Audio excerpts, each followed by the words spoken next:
Hi, everybody. I'm live recording this brand new book called Dancing in the Wings. It's by Debbie Allen, a famous actress. And my class decided they'd like to say hello to everybody. So the pictures are by Kadir Nelson. And as I read, be thinking about what the big message is in the story. Ever since I was born and could see, everywhere I looked, I saw dance. In the clouds as the wind blew them across the sky, in the ripples on a pond, even in the sea of ants marching up and down their hills, dance was all around me. Dance was me. My mom calls me sassy because I like to put my hands on my hips and because I always have something to say. Well, if you had feet as big as mine, you'd understand why.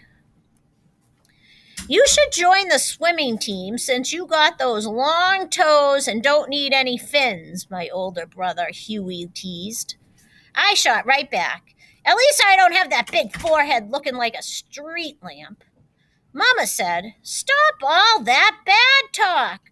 You act so ugly sometimes, Huey. Your big head is a sign of intelligence. And Sassy, your big feet will make your legs look longer and prettier in your ballet shoes." My legs were longer, all right. So long that when I went to point my toe at the bar, I tripped Miss Catherine, our teacher, who was coming down the line, looking the other way. Splat! She landed under the piano, her legs up in the air. Ooh, it was so funny.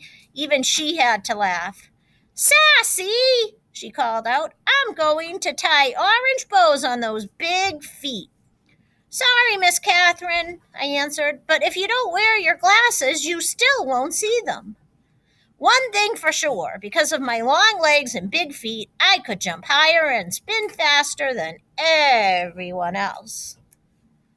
I was taller than the rest of the kids at school, even the boys. At our recitals, all the other girls got to dance solos and duets and wear pretty tutus.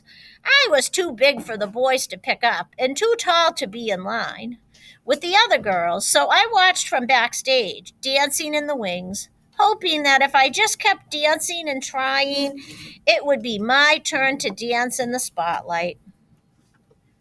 One day at the end of ballet class, Miss Catherine announced, "Mr. DeBato from the Russian school is coming next week to look for talented young people for the Summer Dance Festival in Washington, D.C."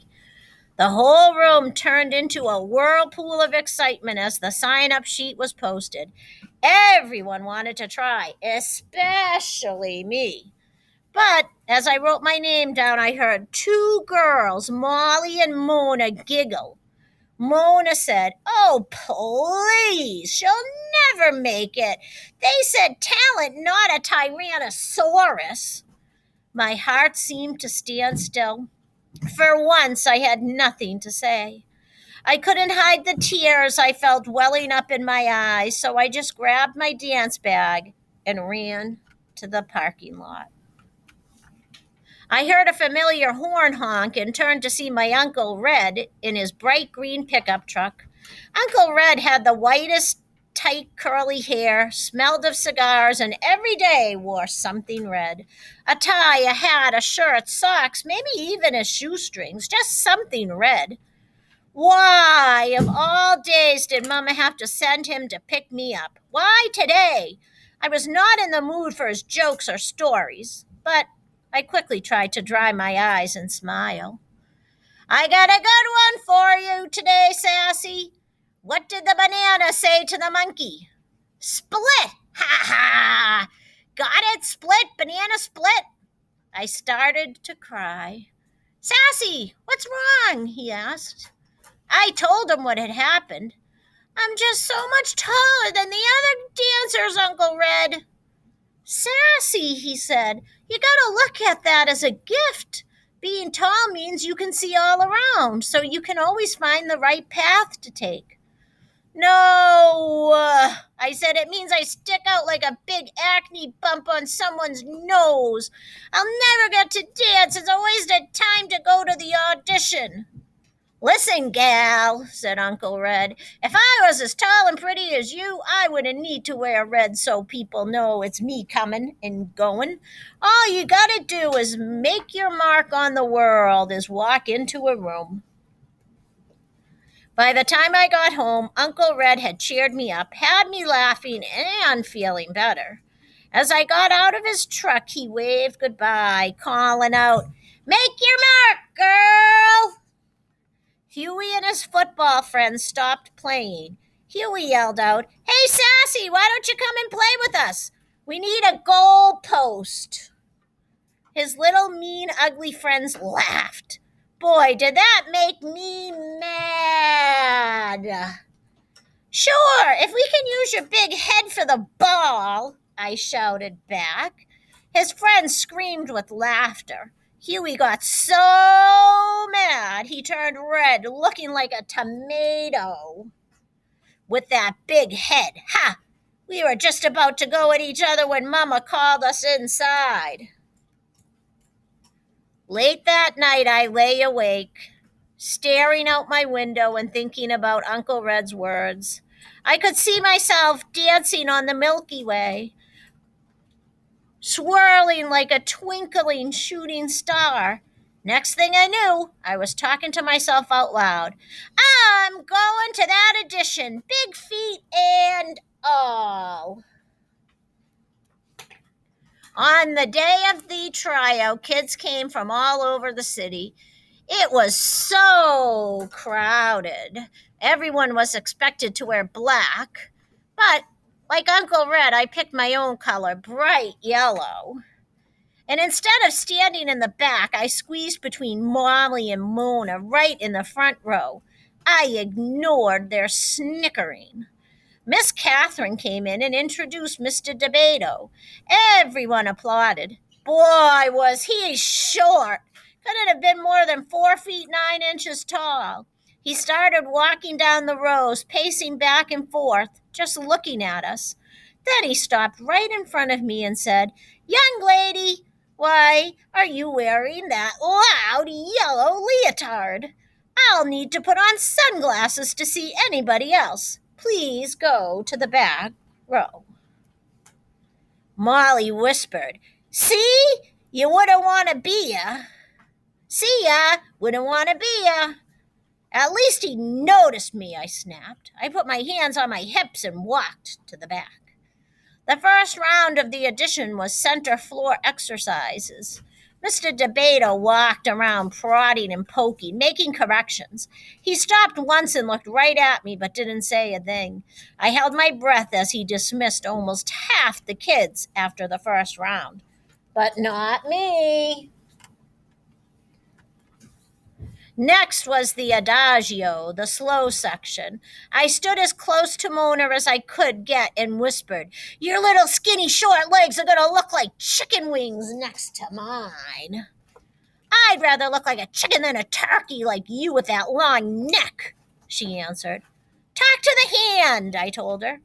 I took my leg up so high it got stuck. Luckily, I could balance on my other big foot, so I just held it until Mr. DeBato remarked, "Young lady, the exercise is finished." "Oh," I jumped out of position. "Show off," Molly grunted. "Gobble, gobble." Mona imitated a turkey. Then came the leaps across the floor. I took off like Jackie Joyner Kersey in the long jump at the Olympics. With one leap, I sailed in the air past all the other girls. Molly and Mona watched, looking pea green with envy. When I finished, Mr. DeBato yelled, "Young lady, you must learn to dance to the music. Up on the count of one, down on the count of three, three, not five. You have the rhythm of a troglodyte. Again." I was crushed. As I passed Mona to get back in the line, she said, "Next time, bring your big butt down by 3. "Your mama," I said. Ooh, did I wish I was a wizard. I'd turn them into 2 big fat frogs in tutus trying to hip hop.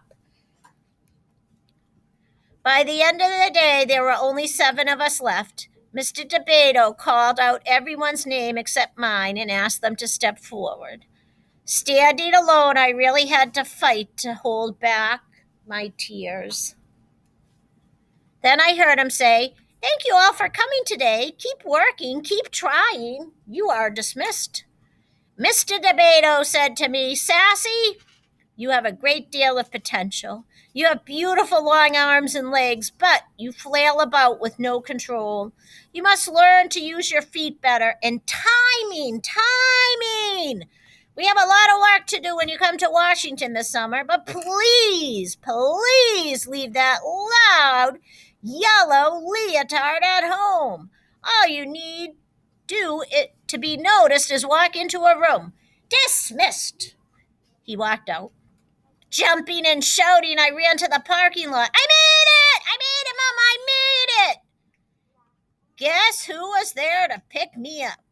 Mama, Uncle Red, Huey, and half his football team piled in the back of the green truck on their way to a game. Everybody was so proud of me, even Huey. "You go, Miss Bigfoot." "Thank you, Mr. Big Head," I said. We all laughed. 1 month later, Mama and I boarded the plane for Washington, D.C. She held my hand as my heart pounded when we landed.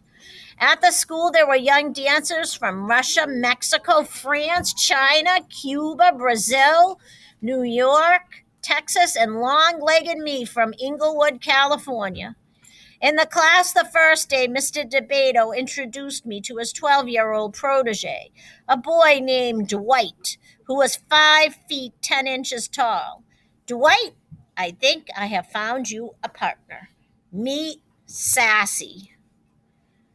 Mama was right. Being tall wasn't so bad after all, and neither was having a big head. By the end of the summer, Huey had won the grand prize at Space Camp in Alabama, and I got to dance a duet with Dwight in the summer concert. When Dwight lifted me higher in the air, I felt like I was dancing on the Milky Way, me and my big feet, making my mark on the world. The end.